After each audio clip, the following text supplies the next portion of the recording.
That old tractor's so old that the parts that you get, for it, costs close to $100 for just one piece. So you gotta have money to run them all things. But you can still get them. Yeah, you can get them re-wound and stuff, the generators and whatnot. That's a lot of money for a poor man. You can almost make your parts for that. Huh? You're smart enough to make parts for that, aren't you? No. I mean, I said after it breaks down again, I'm junking it. Myself for $700-800 and let her go. You could buy it, Marion, and you could ride out in the woods. It'll run. I'll follow you. About 20 miles an hour in fourth gear. High gear? Push it, jumps through just like that, and no shocks on it. You gotta hang on, boy, and knock you right off that seat. It would. It's nice, though. You go down the old logging roads, just running in low or second gear, you can look all over, see? That's for old people, though. People that walk, you can do it. I can go half a mile, then my leg gives out. How old are you, Sammy? Old enough to know better. 67. I will be tomorrow, August the 4th. August 1st. 4th. And how long have you lived in this place? How long? Well, look up there and see if you can see that when that chimney was built. See that sign up there? Way on top. 86. I think that's when we come in. To this house? Yeah. And where'd you live before that? Where I hung my hat, more or less, all over. I had a house down below. I have my own home. Were you born here in Redcliffe? Born right down in Redcliffe, right in about the middle of the reservation. Way down in a hollow like that. And we had, used to be a midwife, used to be around here at the time, delivering kids. And they happened to see a man walking by the name of Sammy Roy, so they said we'll name this guy Sammy. Okay? So they named me Walter Samuel. But I lost a brother by the name of Walter. But a lot of kids died in those days, diphtheria and whooping cough and smallpox. Oh gosh, there was a lot of stuff. I was one of the fortunate ones. How many brothers and sisters did you have? I think there was 12 of us all together. But my mother lost quite a few children. Mm-hmm. And Marge is one of them. Is she the youngest? No, she's the smartest. You're going to admit that? She has more education than I have. I only went to the 7th grade and I got heart trouble and I had to get out of school at a young age. I worked too hard when I was in school. Down here at the school center, had to pump water. We had a hauling, there was big hunks of wood about 36 inches. And I had to make fire in the mornings at 6 o'clock in the mornings for all the kids. Heart went the heck on me. Too young. Yeah. Work hard. Where did you go to school? Down here at Redcliffe. So you didn't go into Bayfield for school? No, I tried to stay away from there. There was no room for us. No room in the inn, they said. Said you run into weirdos like Marion. How many grades did they have out here? 8? 8 what? 8 grades? 8th grade, yeah. All sisters? Nuns? Yeah, all nuns. They were good people, though. Treated you good. Did they use the ruler? They never had a chance. I'd always go. The priest really liked me more than anything.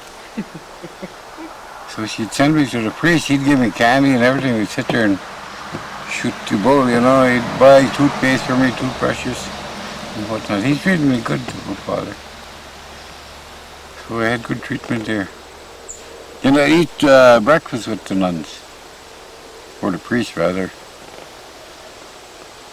After I'd come and work 2 or 3 hours before school. That's why I get up early and do my work now. Brought up that way. Self-discipline, they call it. Do you know that? Oh, yeah. Okay then, you don't know what that means. No, I don't know what it means, but I know it. And who were your folks, Sammy? My father's name was George. My mother was Susan. Susan? Yeah, Susan Baker. Mhm. My father came from Canada. So when the Chippewas were up in that area, they left.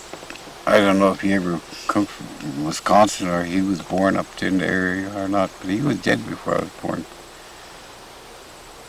1924, I think he died. You know whereabouts in Canada he came from? No, I never knew where he came from, but he came with a boat. Had a boat and he brought a bunch of nets down with him from there. I guess it was too rough up there to fish in that area. So he come over here, he come along Sand River there, and there was a bar running out there at one time, running out towards Sand Island. And that's where he got stuck with his big boat. Eh? Mm-hmm. So he had to unload them punnets and carry them to the beach. He was a big man. He carried them enough to get across the bar, and then he had to carry them back up there and load them on the boat again. So then he wrote a letter to his friend over there by the name of DePerry, Michael DePerry, Michelle they call him. He says there was good fishing in this area, and he'd come and he told him where he'd meet him. He met him at that bar there, and just transferred his nets into his boat, and they both come here. But my grandfather settled in Frog Bay then. As he came down, he found a nice place there, so he built a cabin. We raised all his kids. They had to walk from there to school. That's a long way out. Oh yeah, but the people could walk in those days, Did walk. Yeah. We can, we just won't. They ate a lot of oatmeal, and they greased their joints with bacon grease, pork grease. But I don't know. They all spoke the Ojibwe language, but then when they got down here in the school, teachers couldn't teach them because they couldn't understand what they were saying. So they had to learn the English too. So that's why the Ojibwe language is going out. Do you still speak it? I speak it fluently if I got somebody to talk to. I don't know it. Huh? Yeah, there's quite a few of the Indians from different areas that speak the language good. Are there people here who still do? You consider? No, they're mostly all dead now, the older ones. So we're the next generation, I suppose. But aren't some of the younger ones starting to learn it again? Well, very little, I guess. We got that one teacher from Ashton, or Dolores Bainbridge. She teaches Ojibwe in a lot of places. College over in Northland, and then Odana, and I guess down here in the Bayfield High School too. But they learn just a few of the words, It's pretty hard to carry a sentence. It's a hard language to learn. Easier to forget. Talk to me. In Chippewa. Huh? Tell me how. Maybe I don't even know how myself now. See, like they say that the white man, the big knife, that's what they named him, Chimukuman only meant big knife. Cha is big, see? Mukuman is knife. Why they said that? Because that man was carrying that big sword all the time, the soldiers. That's where the name originated from. But the right way to say it is Wabashiki Nene is white man. Wabashiki, white. Yeah. But they always say Chimukuman yet.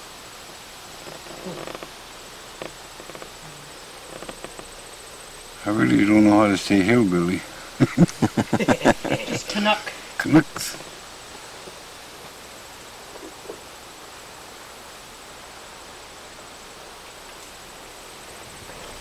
What do you know about the ghost drummers?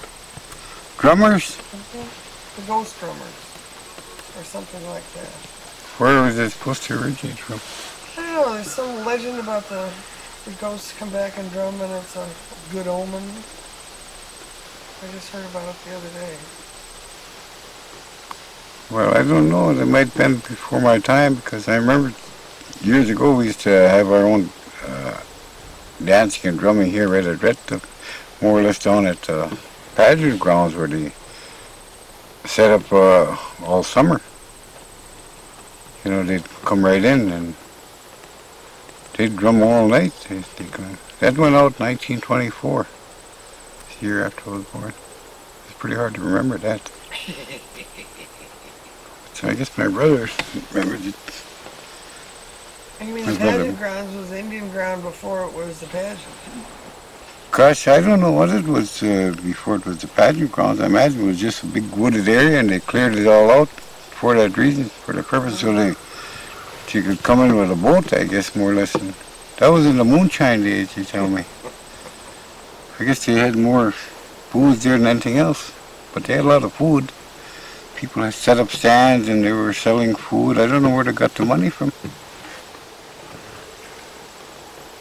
That was before the marijuana came around.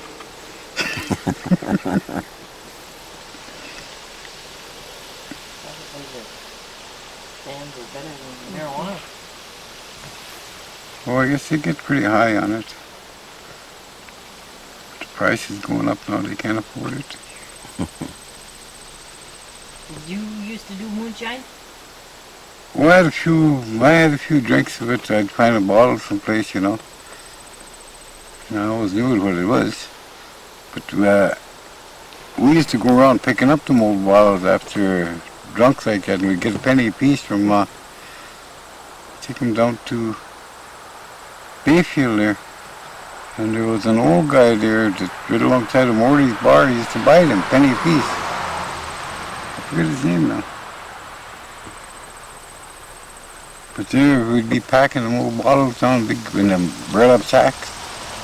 Had to be careful because when kids would shove you, you'd break all your bottles, you know. That was the only ways to go for a few pennies. The original returnable bottle. Yeah. Returnable bottles, then you fill them up again. I guess they had good times though. There was moonshiners around here too. They had little stills. 5-gallon stills they had.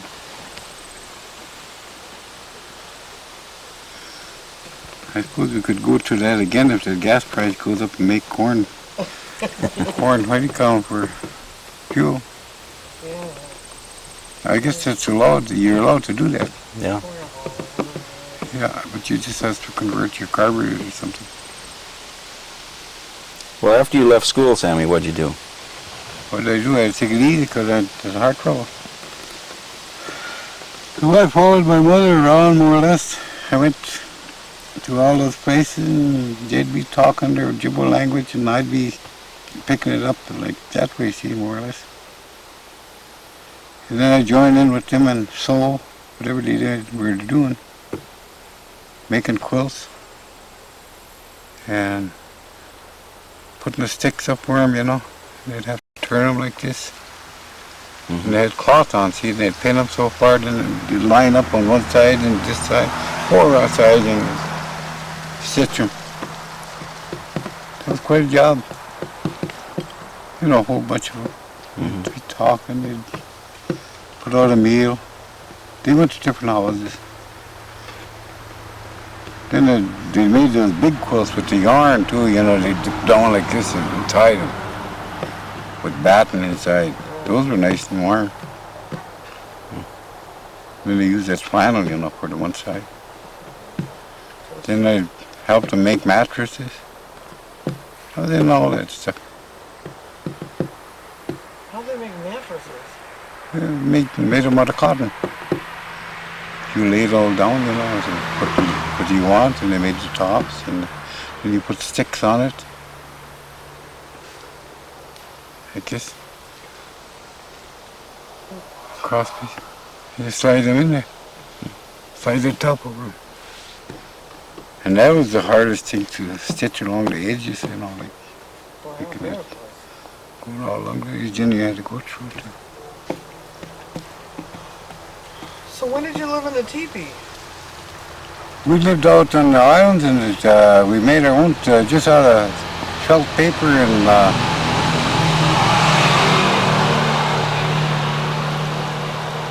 in these balsam boughs. You put the balsam boughs over the felt. That was the reason to hold that stone on there for insulation. Yeah, that's how we did that. So did you do that in the wintertime when you were fishing? Yeah, because a lot of those camp places that they had on the island were filled up with different people, see, and there was not enough room for everybody. Because a lot of the Indians would camp right out. Would you go to one specific place? Well, more or less out Every on year? Hardwood Island, or yeah, we were Oak Island. We were in the Camp 6B. Mm-hmm. And we had the area to fish all around and see walking distance of good places to fish. And how many people would be in these camps? Well, I had my father and my 3 brothers. Then one brother would come in once in a while and he'd have to stay for a whole week at home to get the wood, you know. That was quite a cool job. So it We was, were able to sell our fish in those days. We got 16 or 17 cents a pound. We didn't have no refrigeration, but they sure froze up good. You know, in the winter months, just put them in the snow. so then you'd haul them back here and sell them on the Yeah, mainland? sell them on weekends. Mhm. Buy some groceries and smoking, whatever we needed, snuff. And we go back out again. So how old were you when you did that? I was around about,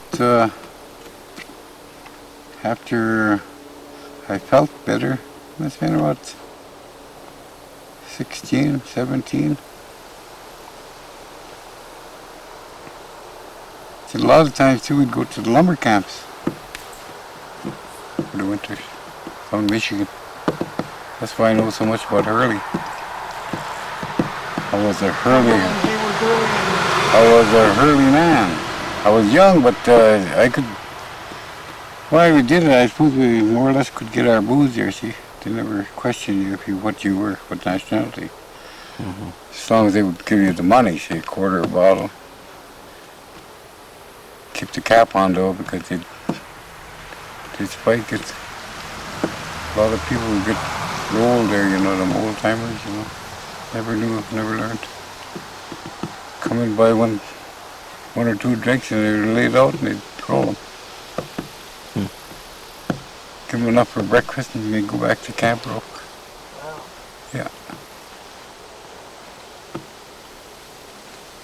Poor old guys. I don't know who was doing it, but the person got rich on it, I suppose. There was a lot of bars there though.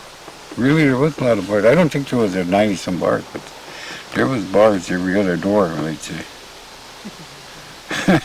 There's one close to the border there, Michigan. First and last chance. So we managed, I and my father would manage to get our room before we start, you know. And he told me, you keep your, don't drink nothing that's open, he says. But more or less we came in to send money home to the families. This is your stepdad or your dad? My father, regular father. I ain't never had no stepfather. Couldn't afford one. And how long did you work in those camps? We'd work all winter till break up in March. Then we'd come home. See, they broke up about the 15th. Then we'd go right out to make maple syrup. That was a family deal, maple syrup. Everybody did the work. And where would you go for that? We had sugar bushes in all different areas. Some here from the pageant grounds. We had a place up in the area there. My auntie's husband had 80 acres up there, and there was some of it, a lot of maple on it. So we shared the 2 sugar bushes there. And we had to walk all up there too. Everything was walk, walk, walk. You got a tape Father was George, though. Yeah, Right. he was quite a man, boy. My father George was too. Yeah, old George Grant. Was he any relation to that old Grant? Second cousin? Yeah, General Grant? General Grant. Yeah. Well, You're a nice this guy. is Useless. That's right. Attorney. Gladys's brother. Old General Grant. Give me and her on a tape. Uh-huh. So what did your father do then for a living besides working in lumber camps and fish? And Well, he's worked all through the mills here. When they come into the mills, lumber companies moved into the reservations here and they bought up all the timber and cut it up, put it on the boats and shipped it out. Then after this closed in this area, they opened one in Odena, so he moved there and he worked there for 9 years in that one place. Then he came back here and he had experience in fishing with paw nets, you know, helping his father-in-law, my grandfather. So then he got a job from an old German by the name of Otto Kuntz. He bought a fishing outfit, see, that's down here at the Harbor Lodge. uh-huh. Atwood owns that now there. So he showed him how to fish, you know, the paw nets. So he got a job out of it. So that was more or less just a summer job because the winter time they never fished through the ice more or less. Those that time. So in the winter he'd go back to the logging Yeah, he'd go to camps? lumber camp more or less. Mhm. Did he have a specific skill in the logging camps? Did he do one kind of job or just about? Well, there's sawyers and whatnot. More or less they were all sawyers, you know. Cutting trees down and cutting it up in different lengths. And how about you when you went to work? Oh, I worked in the kitchen. I liked the kitchen because there was a lot of food. A lot of dishes to do. But you get a lot of experience in cooking too, you know, from being able to cook. You had to take care of some of the area Sundays, like, too, sometimes. When you didn't go to town, you had to put out the meal for the balance of the people that were there. He showed you how to do it. Big wood stoves. They had a guy that used to haul in the wood and whatnot. And how many men would be in this lumber camp? It all depend, you know.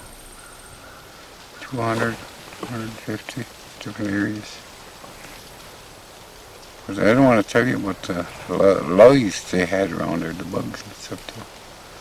Oof. That's where a man suffered, boy. You take your big wool underwears off to go to bed, and then when they got in the blankets, the bed bugs would take chew them up. You're scratching all right besides. Yeah. What else? That's where all them bugs come in, where people got lousy from. There was no showers or nothing in there. They had big tubs in there you could go and heat your water and take a bath. Uh-huh. But I don't know how them lumberjacks could stand it.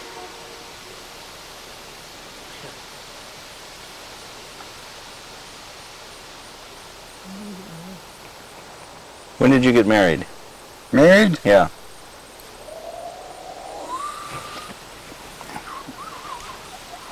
1953, I think. I was 29 years old when I got married. And who'd you marry?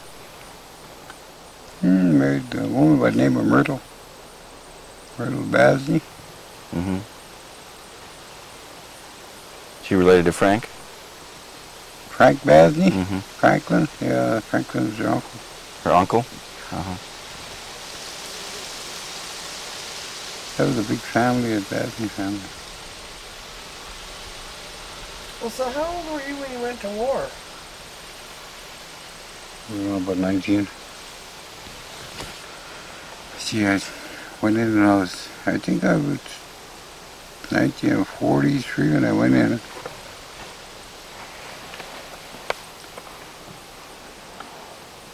From 23, 33, 43.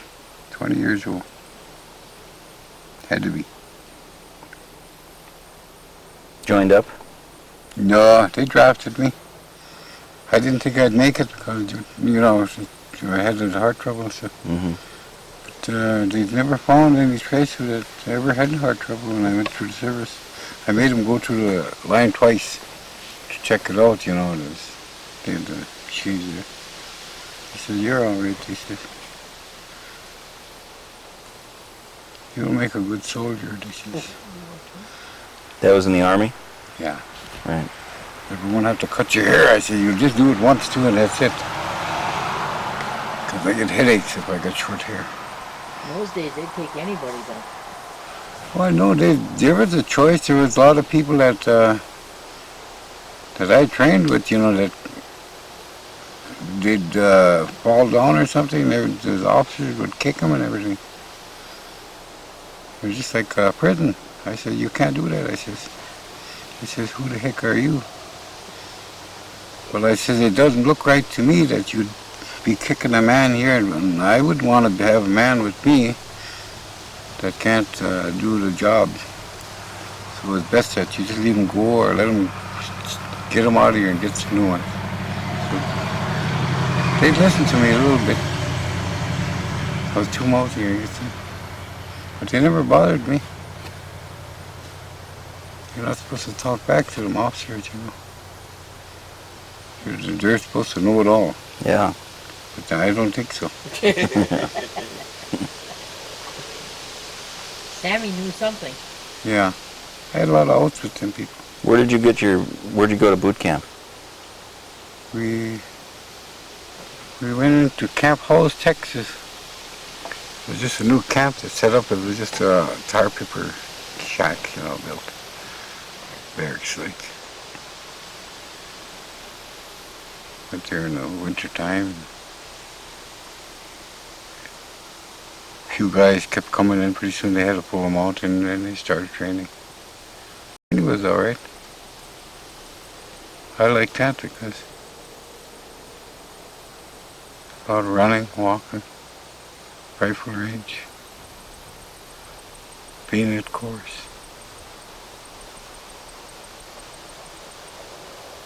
And then where'd they ship you?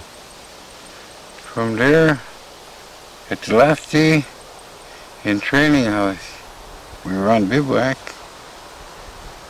and I had to go to the latrine.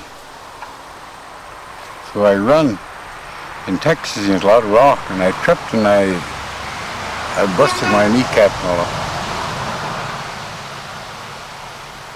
Just on the last day. I went through all the training, but on that last day, that's what happened. But I still stayed in. Mm-hmm. Took me a while to recuperate. But that knee is sure giving me problems now. And they don't want to pay me for it.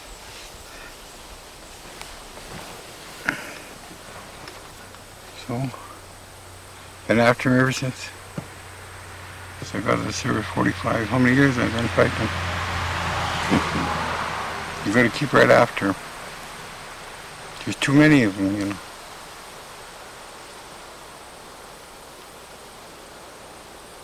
You told me earlier, then you were shipped to Hawaii? Yeah, I went to Hawaii. Yeah. Well, it was a beautiful ride. You know? In those days, when they got on the ship, you had to zigzag, you know, due to the submarines. You couldn't go on a straight course. You had to go this way so far and that way, this way, that way, all through the area. But we made it. After we got there, we landed in Pearl Harbor. And that big ship was there, that Arizona, was still sticking out a little bit yet, you know, but all bombed to heck. From there, we got on a train. They had 2 motors pulled us. And we went up to Schofield Barracks. Schofield Barracks, and there was a part there, it was called Hut City. It was tar paper shacks. And that is the area where the Japanese attacked it through. They call it a little saddleback mountain up there. Looked like a big saddle, and that's where the planes come down with. Down hit to Pearl Harbor. Mm-hmm. And they strafed all that. All the holes were in the buildings yet. Just patched them with tar paper again. Then we went out to the Waikiki Beach. Set up bivouac there up in the hills. I liked it there because there was some nice women around there. Those hula dancers. Boy, they could dance. Had my way, I just quit the army and stayed right there. Sure how to do the powwow. No, we used to attend those dances every evening, like, that time. Then we worked for the farmers there, too. Picking pineapples. Like a few extra bucks, 50 cents an hour. 4 hours. We'd train a half a day, didn't work half a day. We didn't have to, but we had to have a little money when we went to town to Honolulu.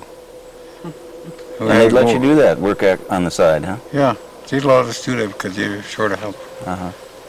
And we went and we had to go up over a mountain, like, you know, to go down to Honolulu from the beach.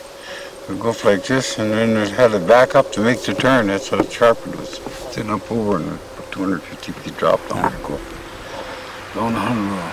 Boy, there was a lot of servicemen there, all different, you know, branches. And you had to kind of wait in the lines for everything. You know, to go shopping in the stores and in the taverns, the bars rather. And they only allowed you 2 drinks. And then you if you didn't go, they had big bouncers. They're great big fellers. 200-300 pounders. But I was with Mexicans all the time, and so one old lady, you know, was a Spanish woman. She was kind of after my buddy. He was about 10 years older than I was. And I says, talk to her. Well, he says, you can talk your language. That's all you have to do. I says, God, we got acquainted, boy. We didn't even have to go to the line no more. We'd go in the back door. You know, all of us in the Mexicans, she and me too. They thought I was a Mexican too. But we got our booze then for nothing. Didn't have to pay for it.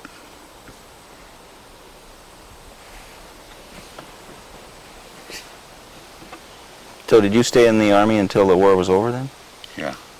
Got out in 45? And then what? Did you come back right back here? I came back here and then I decided I'd re-enlist, but they wouldn't take me back in because I had malaria. I could have signed up right from Korea, where we had to go there from after the war. We went to Korea, Busan, Korea. That's what 80 miles or 180 miles of one of the Japanese islands.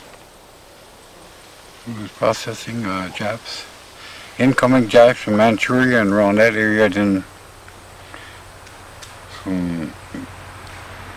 in Koreans coming from Japan. Ship would come in with a load, then they'd take a load of Japs back home. Uh-huh.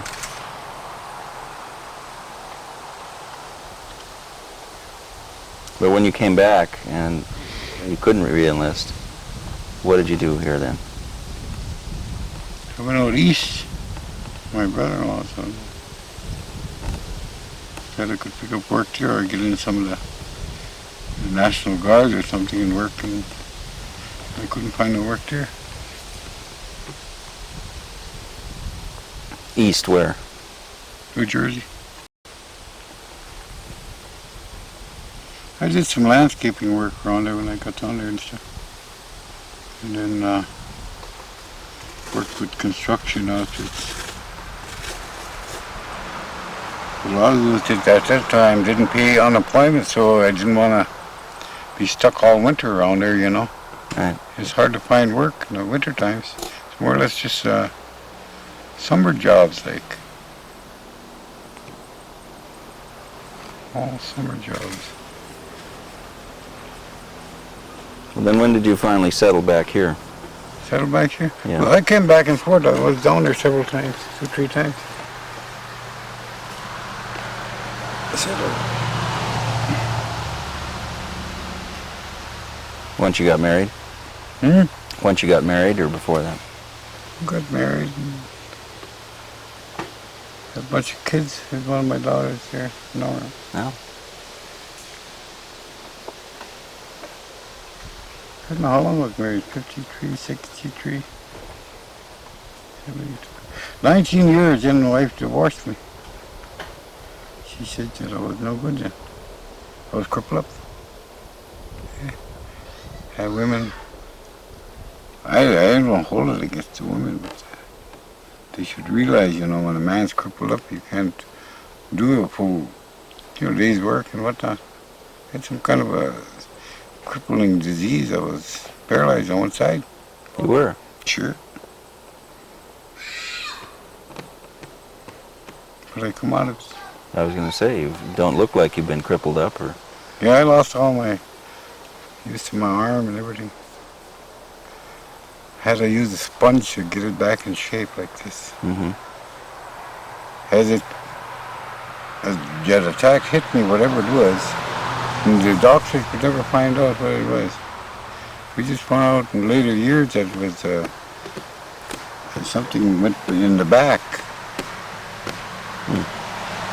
The nerve crippled you up. Lose control.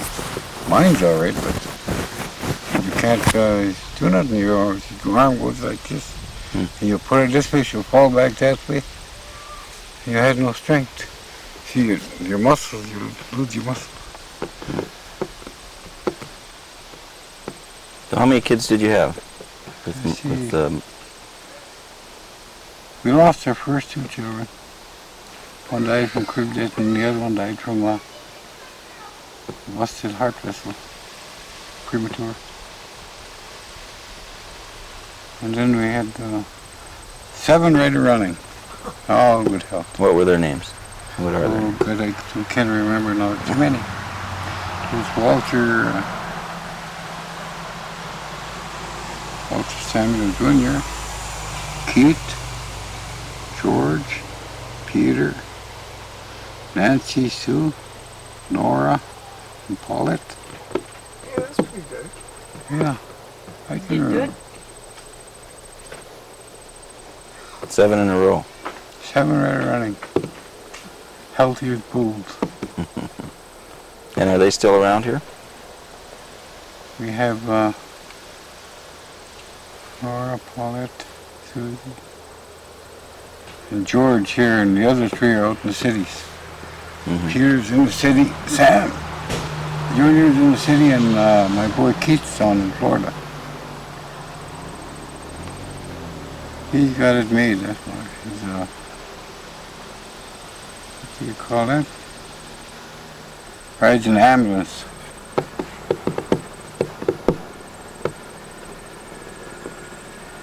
So you've got some grandchildren. 13.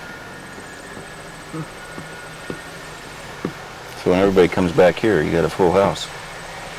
You don't all come at once because they drive me crazy.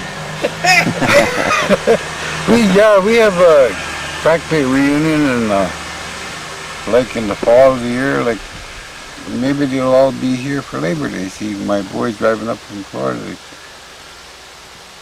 for Labor Day. And 2 boys are down in Minneapolis. It's nothing for them to drive up here, so the family will get together again. See, we were gonna question our back room.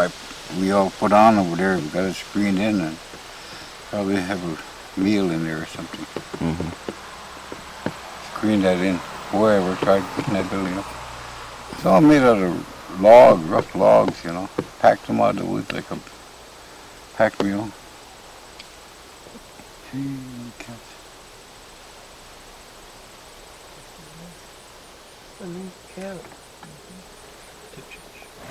Okay, we got. Now, Sammy, after you got married in your younger years, who'd you pal around with here? Who were your friends? Yeah. Most of my friends are all dead now that I went to school with. But then, in those days, who were they? Well, Francis Gordon, Lionel Roy, Bill Toppin, Avenue boys. All the Avenue boys are dead. All the Gordons are dead. Peacocks, he's dead.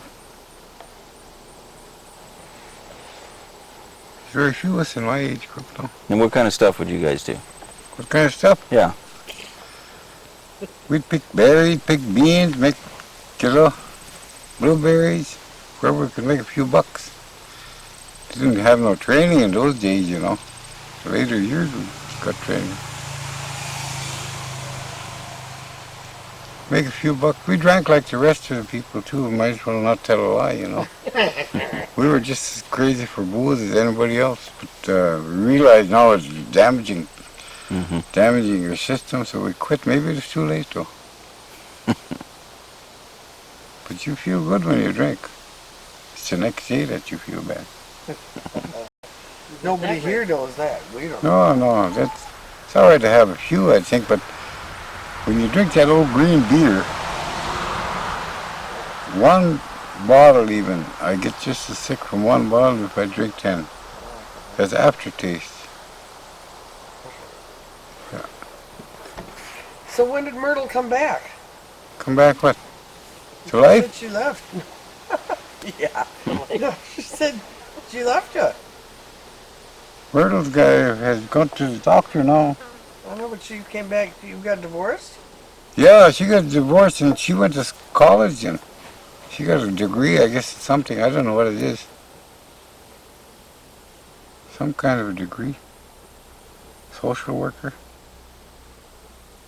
Yeah, she went and got her degree. Went to college. When she came back to live with you? Well, she was sickly all along though, you know, like she was sick about the time we got a divorce. And then, where she goes now?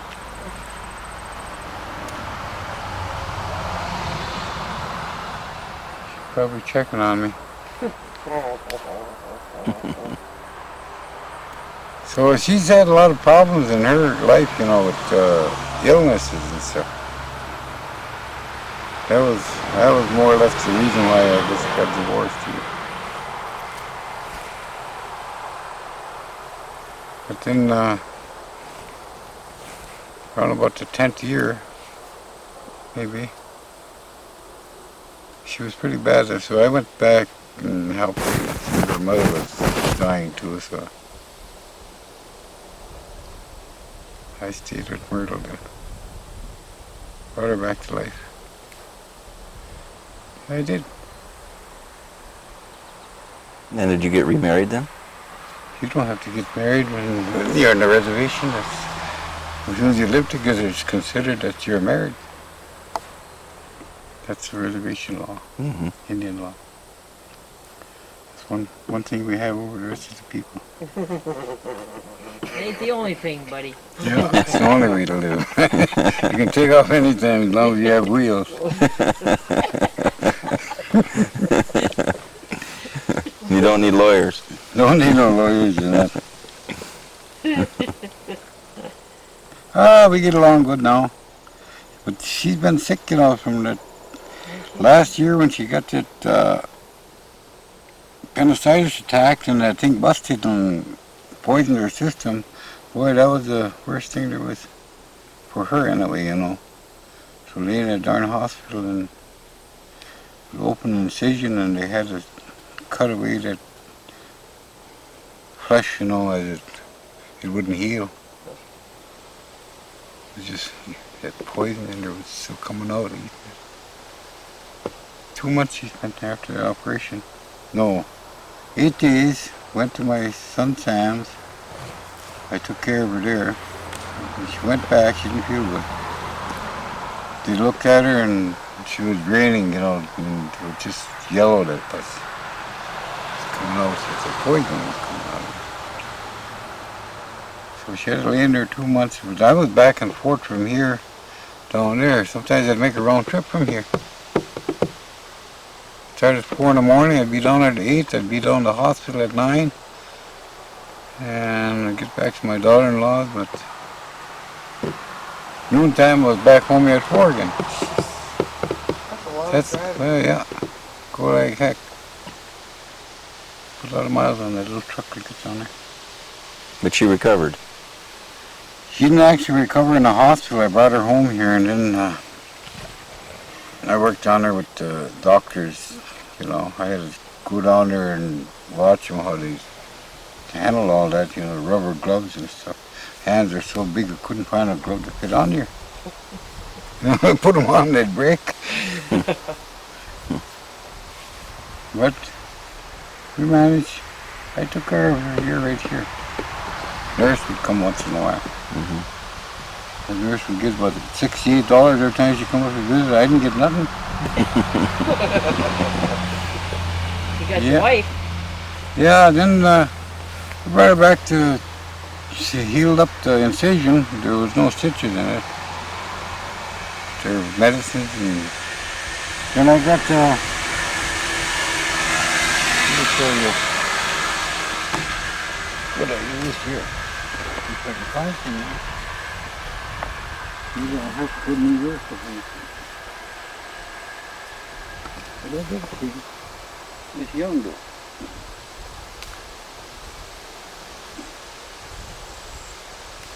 What are you looking for? I don't know Sam? what they call it, but I call it frog ears. She's got a lot of green stuff. That's what I use when I put that on her for poultice and her drew all that poison out. The doctor didn't even know about it. She didn't tell him. Put it on at night, warm water on, bandages. In the morning she'd get up and that stuff would just run right out of it. After that healed in the drain hole, later was still infected yet. We had to take care of that too. See. And there's still a little opening there yet on it sometimes. So that poison stays in your system a long time. If it ever gets to your heart, you're done for. So she went through a lot of trouble. Then there about 3 weeks ago she busted her 2 ribs and an arm fell off her chair. Why? Yeah, I have to take care of her again. I have to bathe her and everything. So they say I'm not good to ladies. I don't know who else would do that. Help them in the bathtub, bathe them up, wash them up, dry them up, and powder them up, and holy crush, what next? Well, you could sell yourself for that. So, ladies' room. So, she'll come out of it. Hey, do you do a little hunting still? What? Do you do a little hunting still? No, my kids hunt. Oh, I just buy the rifle and they go hunting. do you get any of the meat that way? I don't use much venison. That's all I was raised on. That's why I'm so wild yet. You used to hunt though. Yeah, I used to hunt. When I get hungry for meat, we'd go and get one. So, I'd only take one though. I wouldn't agree to take 4 or 5 because I couldn't pack no more than one. Sometimes I'd pack half one in and come home and I'd go back and get the other half. But we had to can our meat all the time, no refrigeration. You used to go can it, smoke it, dry it, tan the hides. Made used to that. Do you hunt bear? Bear? Oh, I shoot them if they bother me. Like out in my sugar bush, they break in that cabin, they'll break the door right off. Is that right? They're powerful, boy. After you get a hold, they hold it out and they chew the darn thing. I had doors made out of plywood, it's crisscross in all different ways. It's hard to break. So you chew the whole big hole in there. Then they go in there and they bite all them cans. And pull all the clothes off of the nails, red stuff, and orange stuff, color stuff, and they haul it outside. That's all they do. And that got me, so I just went out and laid for him and knocked him. Took his teeth out and his claws and I come home. So the gall is worth about $5,000 if you can get them to Korea. Is that right? They're black market on that now. I see I that. read about that in the yeah. newspaper, and that's the first Yeah. I ever heard about it. They're kind of strict on it now, though. Just a lot of them are killing all these black bears in those national parks and stuff. Yeah. Just for the gall. That's about that big on it. Yeah. You gotta freeze them up good, I suppose, and put them on ice and ship them over there. You gotta get them over there fast on a plane, I suppose. Wow. You'll have a lot of them. Well, I don't want that money. I'll win my money at the bingo. Well, have you won any money at the bingo? A few bucks. Why don't you show them that Jeevik you got? Can't show you nothing like that. I saw it last night. Maybe that's why it wouldn't work. You must be what they call a joner. Yeah, Jinx. I wasn't a joner. You were a joner. I'm going to move off that table, Mary. So what's a Jeebik? What they used to call it good luck medicine. My father used to have it years ago when he first came up here. He had a bag of that medicine and he'd go fishing. We'd all fish in one area where we'd catch all the fish. And these people were wondering what was wrong, you know. They could fish on the outside or they could come fish in our holes. They'd never catch anything. My mother burnt it up on them. I don't know why. Probably burnt it up while she was burning clothes or maybe accidentally or something too. He was kind of peeved on it. He said it was good medicine. Drew the fish anyway. So what's the most you ever won at bingo? 1800. Oh, that's pretty good. 1850, I think. So how many cards do you play at one time? Well, when I first started, like, I had a hard time keeping track of 9. 12. I can handle 15 now. Not like Miss Whitecomb there, she's got 24 holes feet. You'd have to have a table but this long. She'd go like crazy. Who does more than that? I did 30 the other night. Good Lord. That's a lot of cards. I tried it. I never could look up at the monitor. Well, what else would you like to know? Well, what else you got? Do you want to know my professional days? Sure. Yeah, I was a professional soldier, you know. Expert. Expert infantryman. Expert rifleman. Expert bayonet. Was expert with everything. Mm-hmm. But the only thing I couldn't make is the big leagues in baseball. I made the amateurs. You were a player? So, yeah, semi-pro. What teams? I played out east. Played for all these teams around here. What position? Pitching. Uh-huh. I was like an old Ryan. I could get 21 strikeouts a game. You could. Sure. Not do it. I don't know what I was throwing, but they sure couldn't hit it. But you can't do it all the time. You see? You have to be loose, like, you know, flexible. Like a rubber man. But if you try to aim that ball, she'll never work.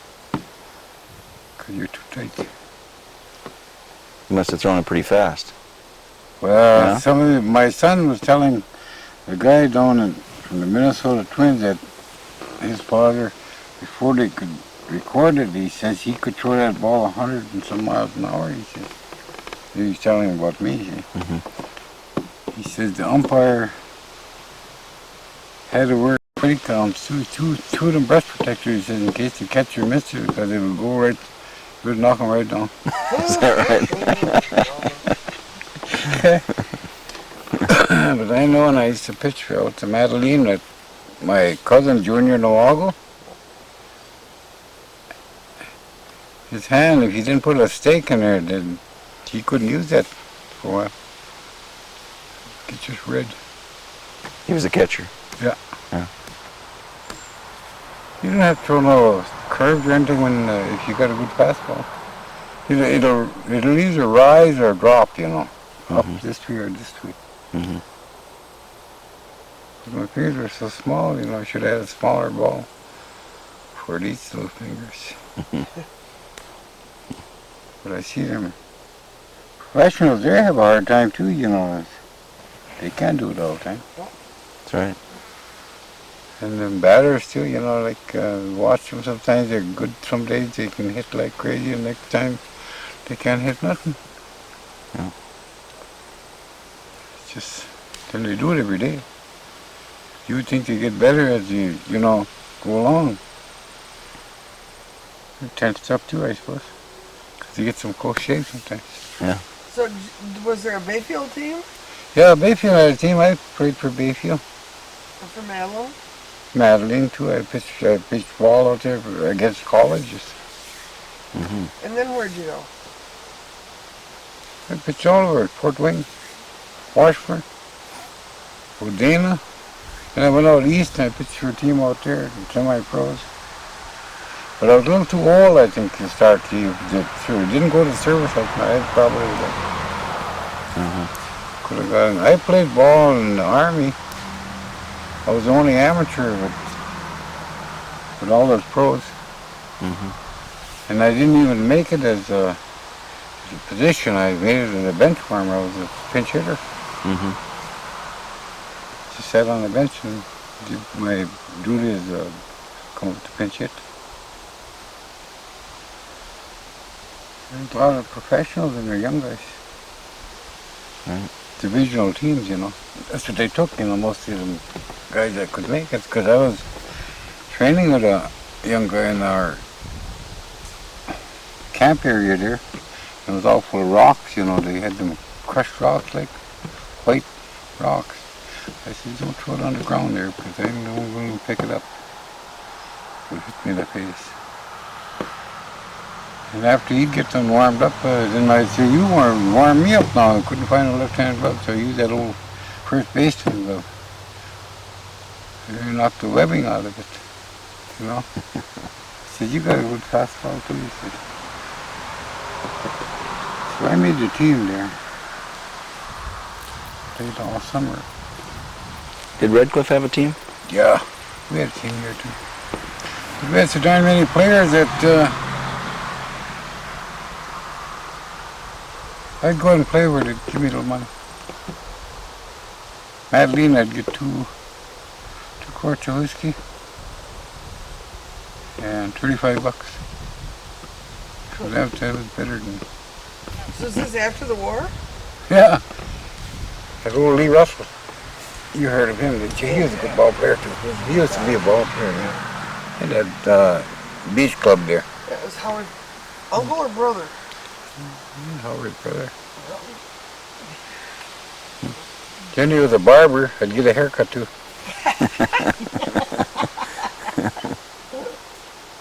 Don't drink all that booze up at once, he'd tell me. Fred, I said, I'll choke to death if I try to drink that all at once. You give me the best of booze, though. Gary was on that baseball team, too. Ted Gary. You heard of him, did you? Sure. Yeah, he had a lot of money, too. He had millions. I worked for him.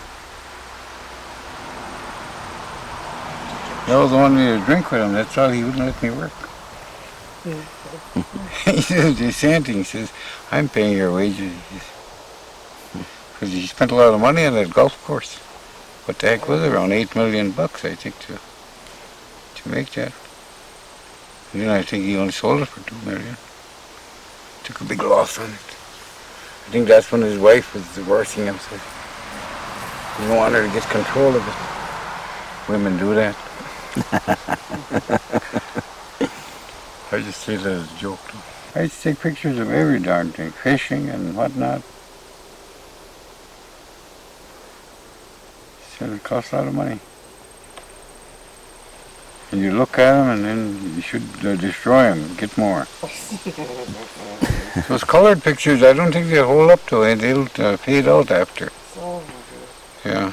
so did you work on the golf course on the island? I worked on the golf course, yeah. In the building? No, just we did pipe laying and whatnot. Then I went on as the watering nighttime. You know, it's you got to be water at night to cause the heat, you know. water all night down there. Now, when was this? When were you working at the golf course? I forget what years they were now. See, 60s. It had to be in the 60s. Sometime in the 60s.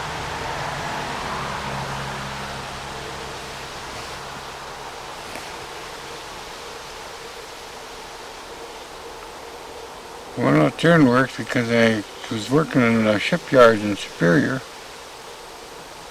Of course, I went to a vocational school and got a trade in welding in later years.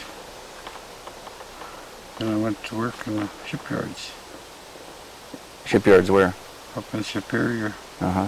freighters. Where did you get the welding? Took my training down in way down in Wisconsin, someplace there. Manitowoc. Mm-hmm. I had to stay right down there, weeks at a time.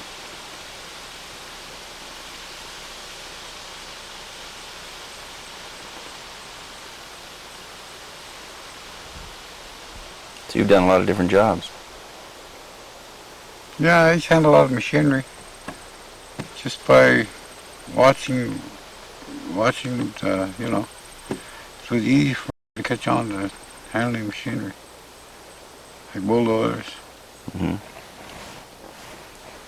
loaders, front-end loaders. There's no problem.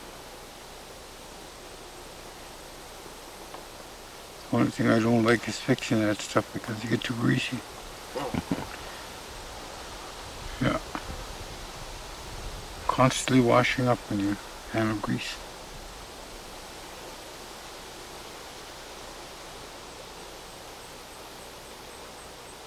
Well, I can tell you a little bit about my maple syrup making when I started with the maple syrup. Okay. I think it was 16 when after come back from the camp. Several of us boys, we moved up to Eagle Bay. That's where we were starting a new camp, new sugar camp. The two of the Daly boys, Pat Daly and John. You know John, I met. So we went from here.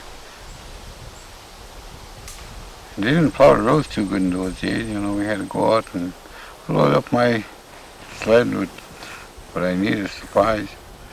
But we lived way down in Redcliffe here. So I let them go ahead to break trail. See, I was supposed to meet them at 8, but I used my head, you know. So I wasn't too far behind them. I waited for an hour, then I near caught up to them. So we built a shelter for the Daly boys then and got a place to stay. And then my father came up about a week after. And then we started our sugar machine. What time of the year was this? You know, in March. Mm-hmm. So we've been up in that area ever since. So 16. You go in there with horses with a team? Or No, we walked in. walked in? Yeah. In that area there was 1, 2, 3, 4. There was 5 families set up in there one time. So there's a lot of maple in that area. Good hard maple. It's not the actual sugar maple, you know. Sugar maple is a black maple, like there's very few around. But you can get sap out of any kind of a maple, sweet. Mm-hmm. Soft maple. What's the best? There's a hard maple, the best.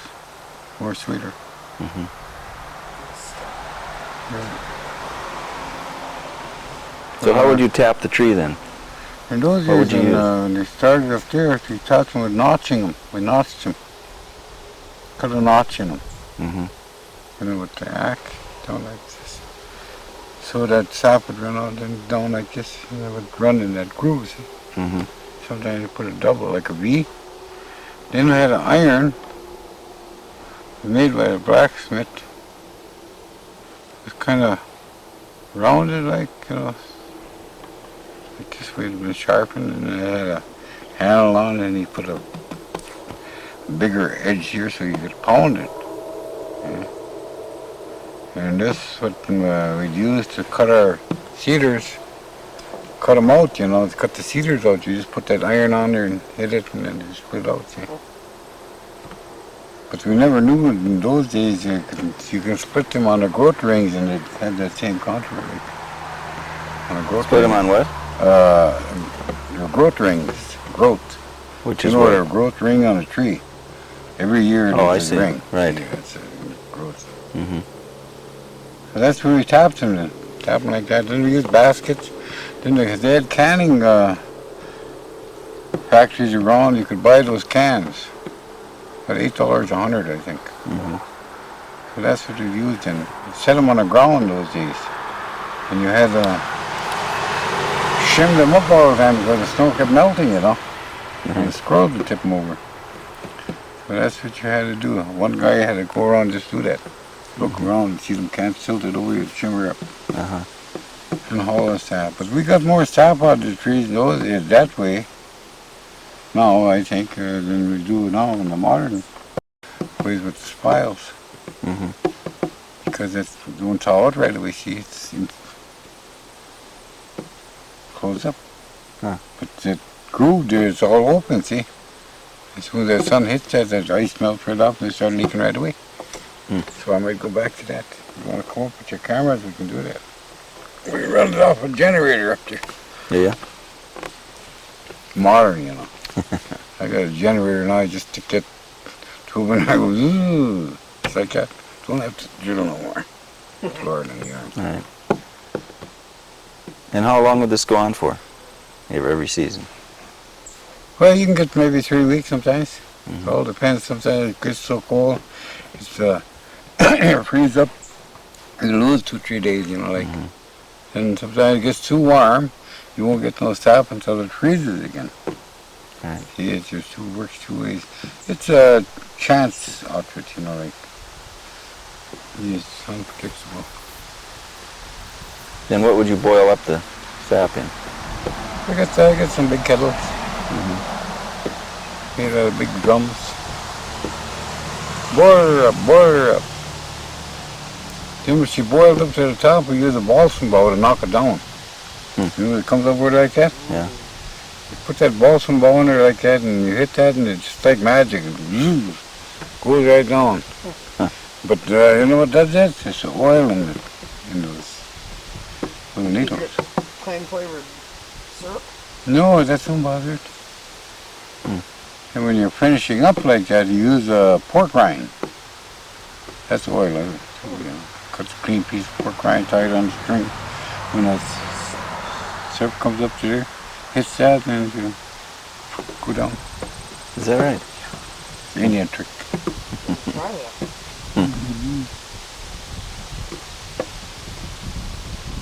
I always say every year I'm going to quit doing it, and I'm modernizing now. I'm going to a pan, and I'm going to boil with gas.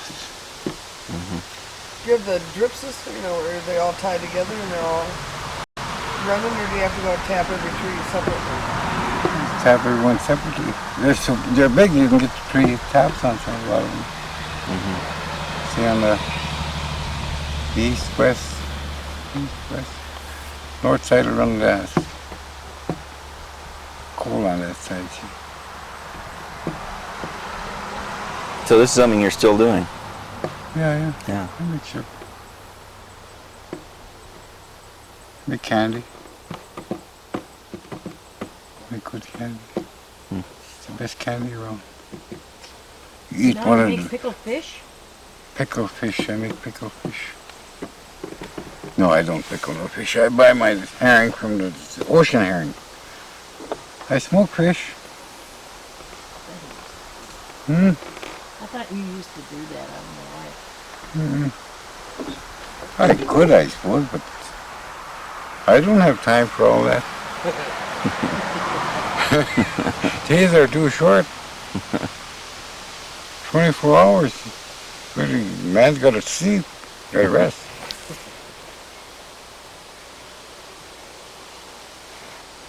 So you haven't retired? Retired? Yeah. I don't know what it is.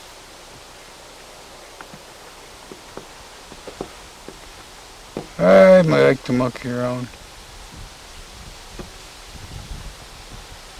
Go out pick blueberries. Go out the islands, go in the swamps. Maybe pick 30 quarts or so and come home. If I can find them. Put them in freezer bags. And make some nice pie. Mm-hmm. Good stuff. And they make wonderful jams out of blueberries too, you know. Yeah, they're good. And I do everything. Make wild rice. I go wild ricing. Where do you wild rice around here? I go any place where there's rice. Mm-hmm. Get a license. You can buy a license from the state for $8. But since the tribes can go out and make rice, you get a permit from your tribe here, and you can go to any lake.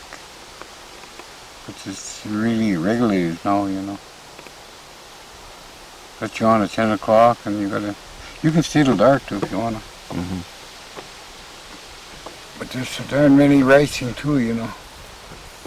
It doesn't take long to go through a field. But I like it down in Odena, that's where they got the best rice. Down in Caucagan. And I may go there this year, maybe I'll just go there and make rice. And it's a small rice and it trashes out good. I got modern trashing machines, I bought them. I bought them and redid them all up. You know, so they'd work. Mm-hmm. So I got mine going pretty good now. It took me 2 years to figure them out. Hmm. Then my brother-in-law is a mathematician, so I had him come over and figure out the wheels for me, so he got it to turn pretty good for me. Hmm. On the scorcher, it's got to go around so fast, don't you see? If you go fast, you throw that rice right out of that barrel. Right. You know, like, it's got to go just slow, and you got to have so much space on it. Hmm. You got in your trasher, you got to have the rubber pads for the liner, then, you know, on the inside, it's lined with rubber, then it's got the regular rubbers on the trashers. Hmm. I made it fix that all. It's electric motor driven? Yeah, I use electricity. Mm-hmm. I can go out, I got a generator, I can go any place to do that. Mm-hmm. And I got one of those old farm separators, like, Yeah? with screens on it. You got a shaker. It shakes all that rice down and goes down into the bottom, and then the fan blows the hole. That's pretty cool. But I'd much rather do it just with a basket too. You know, like fanning it. I can do it just as fast. Yeah. Clean too. Mm-hmm. Depends on where you have experience. Yeah, we gotta watch the wind. But I don't need no wind now. You know what I use? Electric fan. Is that right?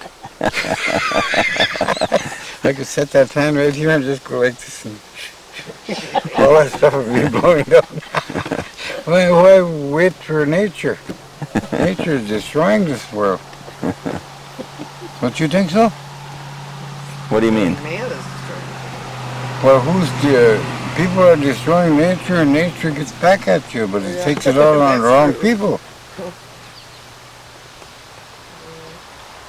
See, I try to preserve everything. You see my birch tree? I didn't kill that birch tree. I let it grow over there.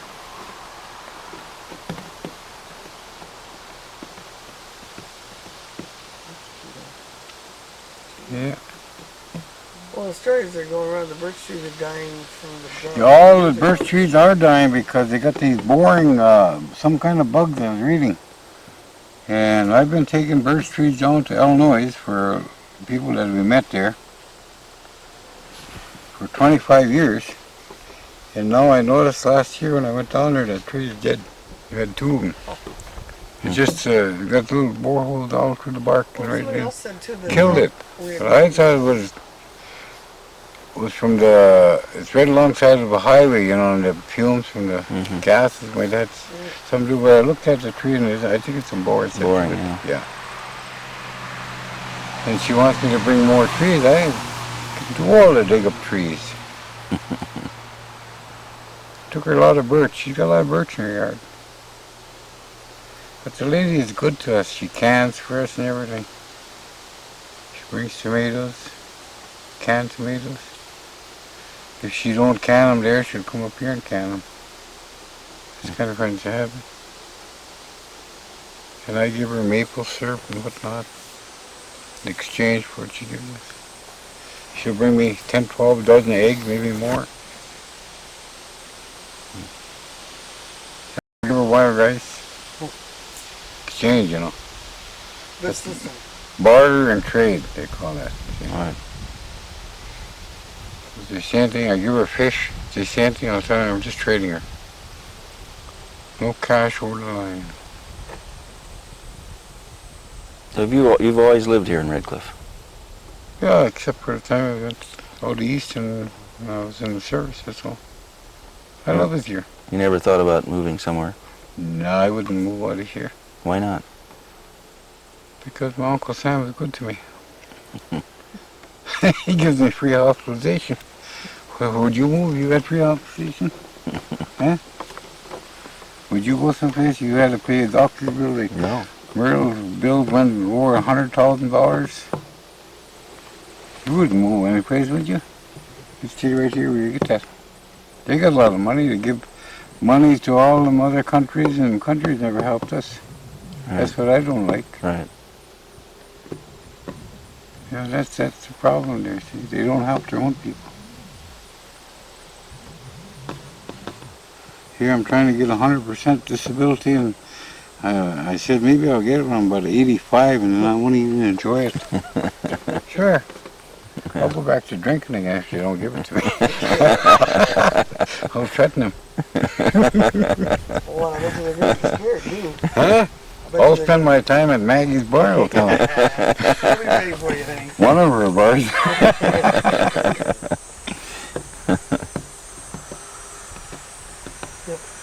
Oh, Myrtle has a drink once in a while, but when I'm off it, I don't even care to have one. I don't know if it'd be good for you or not. I've had stomach trouble, you know. I think that vitamins and different things are helping me out, you know, Right. rather than taking those old pills. Well, you sure look healthy. Well, I live a happy life. Now, have you told everything you want your grandchildren to know? Grandchildren? Well, they follow me around like bees. Bees after honey.